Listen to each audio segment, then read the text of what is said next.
We were not made for death but for life. Pope Francis' final post on Easter before passing. Pope Francis, the first non-European pontiff to lead the Roman Catholic Church, has died aged 88.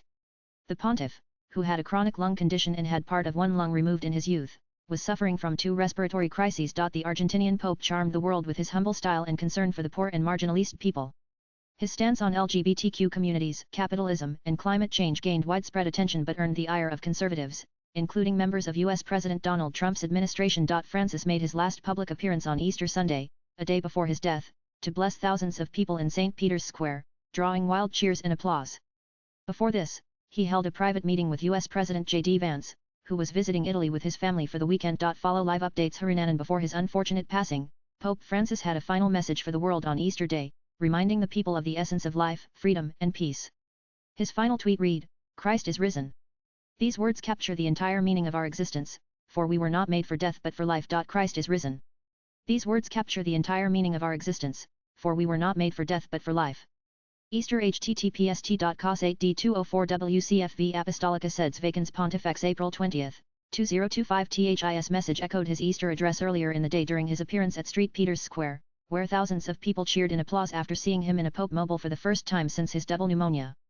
The Pope looked visibly weak and tired after spending 38 days in hospital with double pneumonia, and was also unable to speak for long periods due to his respiratory difficulties. The 88-year-old pontiff stressed the need for peace and freedom in his final address. He declared the resurrection of Jesus Christ as the cornerstone of human hope, signifying the triumph of love over hatred and life over death.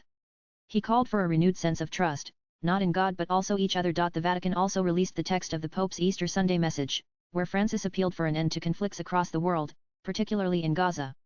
He lamented the death and destruction taking place, which had created a dramatic and deplorable humanitarian situation. Nanan. Pope Francis also met Vance at his residence on that day to exchange Easter greetings, after previously clashing with the vice president over the Trump administration's policies. Pope Francis had a brief private encounter lasting a few minutes, in order to exchange good wishes on Easter Day, read a statement. Swipe left for next video. The Pope gifted Vance 3 chocolate Easter eggs for his children. Vance also met senior Vatican officials for formal talks on the previous day, which Francis did not attend due to ill health.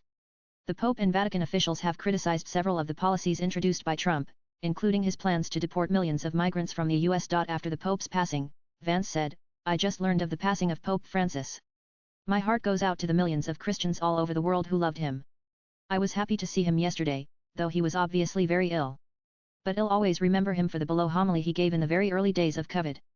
It was really quite beautiful. May God rest his soul." Latest blogs.